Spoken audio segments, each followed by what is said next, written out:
Venezuela 101. We wish to inform our listeners that for the production of this episode, the voices have been dubbed from Spanish to English using artificial intelligence.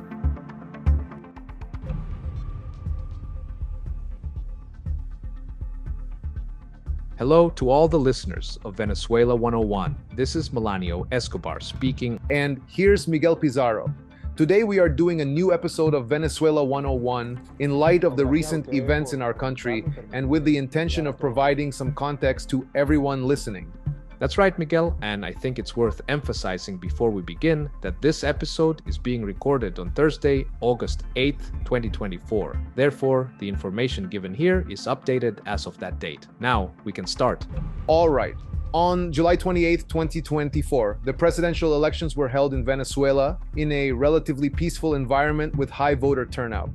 Throughout the day, Venezuelans turned out massively to the polls to exercise their right to vote. However, the entire electoral context, the campaign, and all the efforts surrounding this election were marked by persecution and harassment of members of Maria Corina Machado's team and Edmundo González Urrutia, the candidate of the unitary platform, especially since the official start of the electoral campaign.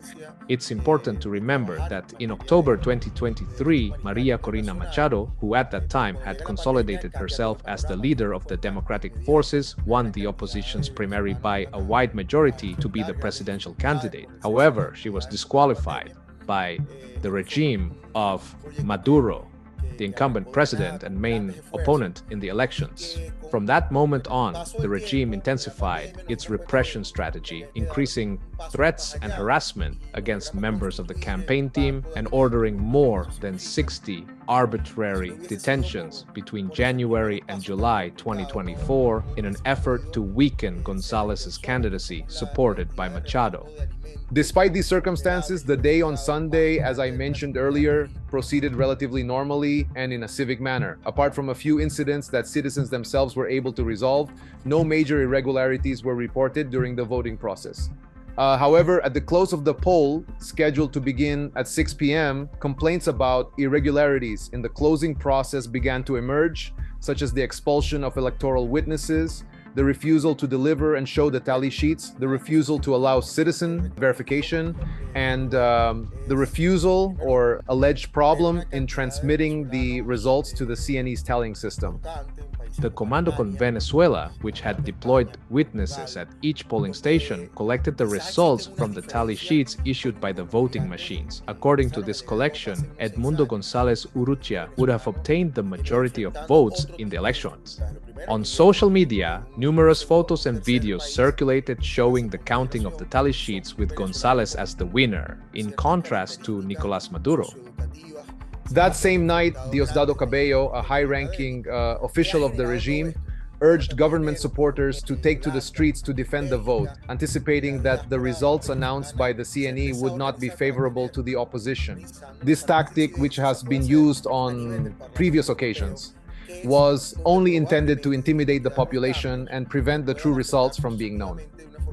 After midnight, the president of the CNE, Elvis Amoroso, announced the first bulletin of results, declaring Nicolás Maduro as the winner of the election with 51.20% of the votes, with 80% of the tally sheets counted. Amoroso also claimed that the electoral system had suffered terrorist attacks during the transmission of the results without presenting any evidence. This statement provoked a strong reaction from Venezuelans who denounced electoral fraud and denied the validity of the official results.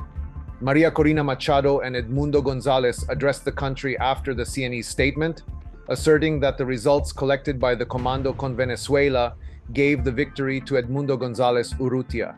They also pledged to defend the truth of these results.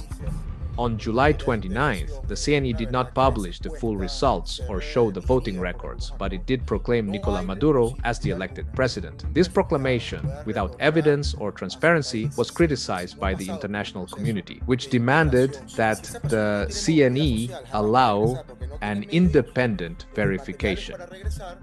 That same day, Machado and González announced that they had in their possession 73% of the voting records, which showed a victory for Edmundo González with more than 6 million votes.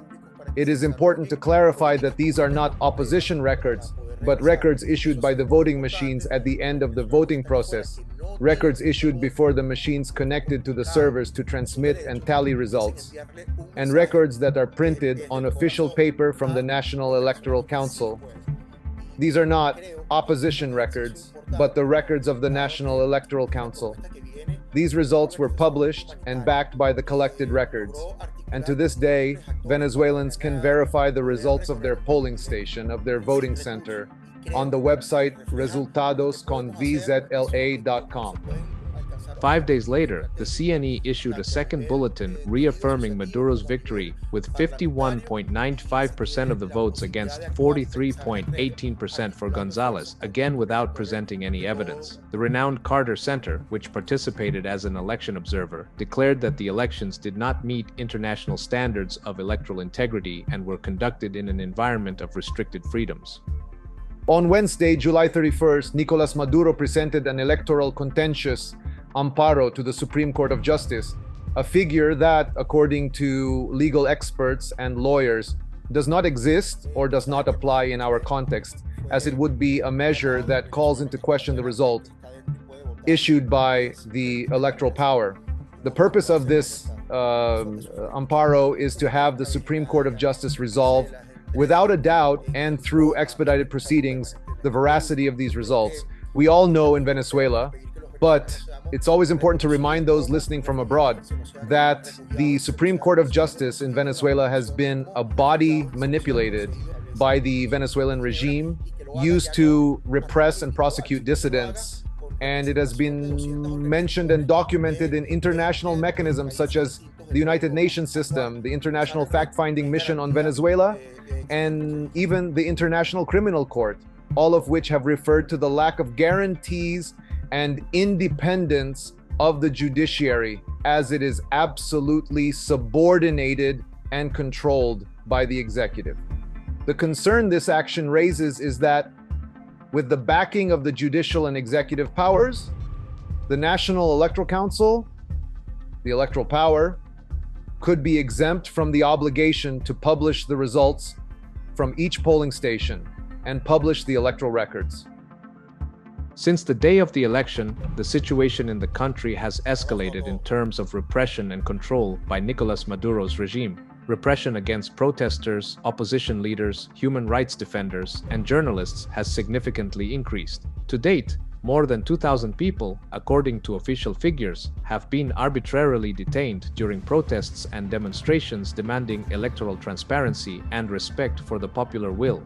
These detentions have been characterized by the lack of procedural guarantees, as the detainees have not had access to independent lawyers or contact with their families, being subjected to trials in which the defense is controlled by the regime itself. Additionally, the forced disappearance of various people has been reported, including Freddy Superlano, Ronald Carreño, Williams Davila, Maria Oropesa, Americo de Gracia, and Ricardo Esteves. There has been persecution and intimidation against hundreds of people. This pattern is marked by forced disappearance for days, the inability of families and lawyers to receive information about their whereabouts, and conditions that heighten concerns about their safety and respect for their fundamental rights. The repression has not been limited to the protesters. It has also reached journalists who are trying to cover the events. Since July 28th, 13 journalists have been detained simply for doing their job. 51 journalists have been assaulted, and 11 foreign journalists have been deported to prevent them from reporting on the situation in the country. This repression against the press has been a key mechanism of the regime to silence dissenting voices and prevent the reality of what is happening in the country from being known. Internationally, several governments and organizations have condemned the actions of the Venezuelan regime and demanded the publication of the full and transparent election results, as well as respect for human rights. However, to this day, the National Electoral Council has not published the results, nor has it published the records. The National Electoral Council has not provided any evidence to support the proclaimed results, thus maintaining uncertainty about the true expression of the voters' will. What the regime has done is to announce the preparation of 2 maximum security prisons to reform the protesters, a measure that has been widely criticized as an attempt to intimidate the population and stifle any form of protest. Despite the repression and manipulation throughout the electoral process, the opposition, led by Maria Corina Machado and Edmundo Gonzalez Urrutia, continues to demand transparency and justice. As of today, 80.5% of the records showing a clear victory for Edmundo Gonzalez have been published, and the fight for recognition of these results continues. We Venezuelans demand that our will be respected. We have come to the end of this special episode. Thanks to everyone who listens to us. We invite you to share this episode and to stay informed with verified sources to continue raising awareness of what is happening in our country. We say goodbye to you. Until a new episode of Venezuela 101, thank you all. In addition to our personal accounts at Miguel Pizarro and at Melanio Bar, you can also follow us on Instagram as @Venezuela101_. Remember, you can listen to us on Apple Podcasts, Google Podcasts, Spotify, and YouTube. Venezuela 101.